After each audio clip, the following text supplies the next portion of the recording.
Got a bit of an unbelievable situation here. We just had a tire fail, but this is something I've never encountered before. The lug nuts are all gone. The lug nuts weren't tight on the vehicle.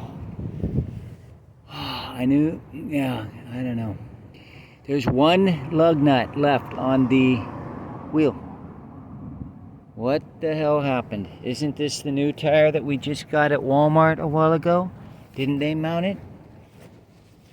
I don't remember mounting that tire. I guess we did mount the tire. Here's a spare, and it's holding some air. I guess we've got some lugs that were used with a spare.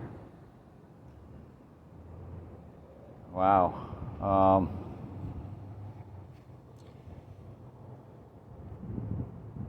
I don't think it was this tire that we replaced before. I think it was on the other side.